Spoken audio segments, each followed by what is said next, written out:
Since I began watercolor a couple of years ago, I've learned a lot through watching other art YouTubers, taking classes, and through my own trial and error and experimentation. Here's 10 things that make watercolor possible with restraint issues. Mixing on paper. It uses a lot more wrist action to mix up paint on a palette first, and then paint with it. I found that if I spend wrist action mixing up a specific color, I would often run out of the strength to then paint with that color. I would tire out my wrist just trying to mix up the perfect color. So instead, I now mix the color on the paper. You take one of your colors and you put it directly on the paper, and then you pick up another color. Sometimes you don't even rinse. Sometimes you don't even rinse the brush in between. Rinsing is something that can use up wrist action as well. So you want to be careful when you're doing this mixing on paper that you don't rinse the brush thoroughly in between every color that you pick up. Convenience colors. That brings us to convenience colors. Sure, if you're trying to learn color theory, it makes sense to only have the primary colors in your palette. But when it comes to actually painting, it's a lot of work to mix up greens instead of using convenience colors. I would recommend having at least one green in your palette. I usually have 2 to 3, an olive, a sap, and a really dark, like phthalo green mixed with black. I started using that color from a Paul Rubens granulating set, but any really dark color that you have can be lent in one way or the other with some mixing on paper. Say you only have black, and you add that to your tree line base, but you want it to be green leaning since it's a tree shadow. Just add some green to it and mix on paper. It's hard to mix up green and something dark, so those are a must for convenience colors in my palette. After that, if you are, say, a foil painter, after that, if you are, say, a floral painter and you're always mixing up a purple, then add one to your palette, or 2. Easy pickup paints. Something that makes it much easier for you to paint is easy pickup paints. Something that is honey-based will pick up onto the brush a lot easier than something that isn't honey-based. So something like Sennelier or M. or Rosa would work really well. I started with the Pretty Excellent paints and found that I could actually paint with them because the color payoff on them is so intense. So if you can't get something that is honey-based, look for something that has an intense color payoff. I did try the La Petite from Sennelier. It's their student line. And even though they are honey-based, I had a hard time with getting enough color payoff, but I did paint with them for a while. So you want something that's at least honey-based or intensely pigmented. But the easiest thing will be if you have both. That would be something like the Sennelier Professional line that comes in the Aqua Mini or Rosa watercolors. For the price, the easy pickup, the color payoff, and the sometimes whooshy do the work for you in the water kind of paint, I'd go with Rosa.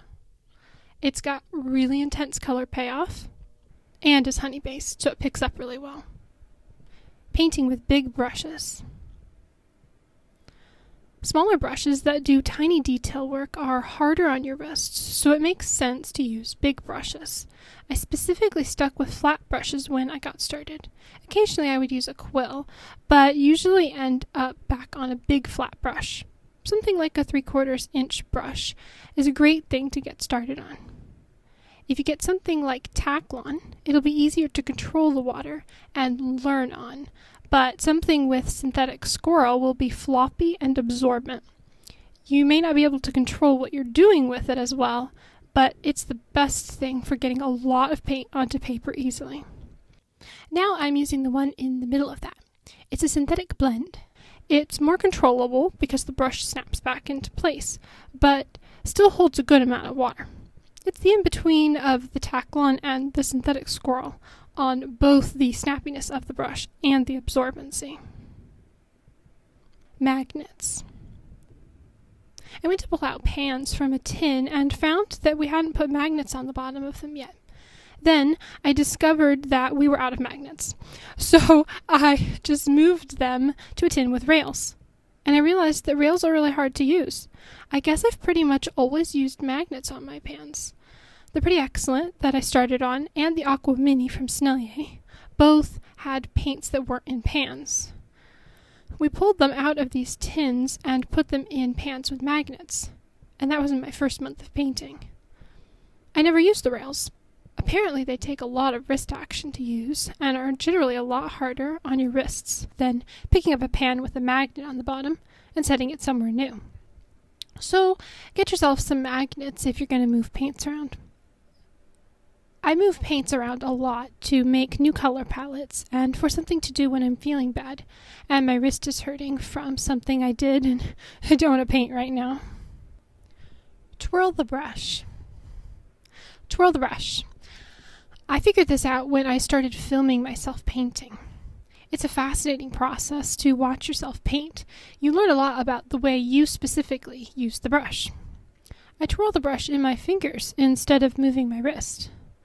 I guess this is because my wrist doesn't do anything else without hurting, and I got a floppy synthetic squirrel brush in my first month of painting. If a brush is floppy, you have to rotate constantly to a new part of the brush that isn't bent over yet. Maybe that's why synthetic squirrel brushes worked so well for me when I began painting. Economy of brush strokes. This is something I learned from Lindsay. It means using as few brush strokes as possible, pretending like you're paying for every one of them. Apparently, it's a method of keeping your painting fresh, but I find that it works really well for wrist strength issues because I don't keep going and fiddling with a painting and making my wrist hurt. If you keep going and fussing with your painting, it won't look as good as if you just stopped and let the watercolor be. It's better for skies, for granulation, for not beginning to introduce water into a drying wash and creating backgrounds, and it's good for knowing when to stop. I think that's really cool. Alo Prima. Along those same lines, Alo Prima is something I was already doing and didn't know there was a cool name for. I was taking a class from Liron. I have classes from both him and Lindsay. And there was a section on this Alo Prima. It means all in one go. You get started painting, you paint, you're done painting. That's it. No second layers, no going back and fiddling with anything, no glazing, no waiting for things to dry, no accidentally introducing water into a drying wash and creating blooms and backgrounds. It's very plein air mindset, and something that works really well for wrist strength issues. Paint. Now you're done. No feeling bad that you can't go back in and add precise little grasses in the foreground. No waiting for something to dry to do glazing. Perfect for me. You should give it a try. Artist wrist brace. I'm calling it an artist wrist brace now because it works really well for that. I like the one piece instead of the wraparound kind that cuts off the circulation to your hand or does nothing for you. It's actually comfortable. If you're like me and don't like wearing one, here's why you should. Learning. Your brain is busy learning, choosing colors, deciding where they go, and you're developing muscle memory. You want to learn how to paint so you don't hurt your wrist. You need a wrist brace. It'll prevent your wrist from doing something that'll hurt it unless you're doing a lot of tiny repetitive movements. A wrist brace can't stop you from doing the same thing 47 times like trying to paint grass. But generally, it will protect you and help you to develop good muscle memory. It's why I don't wear one much now. I'm painting what I know. Like a musician, my wrist knows what to do. I twirl the brush in my fingers without thinking anymore and pick up the paint towards me. But when you're learning, you don't know what you don't know. You're working on brush control, on water control, on how do I pick up this paint, and what does a tree look like again? You're not paying attention to what your wrist needs because you don't know yet. Let the wrist brace help you figure out what works for your wrist, what your wrist is capable of doing, and what your wrist is not capable of doing. So wear your wrist brace while you're experimenting and figuring it out, and every time you take a class. Do your own thing when following a class or a YouTube video. You don't have to follow what a teacher is doing precisely in order to get something out of a class. I know it's frustrating. Sometimes I followed a class or a YouTube video and stopped halfway when my painting is done and my wrist is done. Other times I watch part of it and then go paint my own thing that looks nothing like theirs, but maybe it was inspired by it. And a handful of times, I followed the class exactly. I've painted something that looks exactly like the teacher's. Made my wrist hurt for a week. But I did it, and now I know I can do it, and I'm good. And now I've learned things from that class or YouTube video that I'm able to apply to what I'm able to do. Hopefully you found this helpful. Let me know if there's anything that you learned from this or things in here that you enjoy doing too. Thank you so much for watching. I will see you in the next video.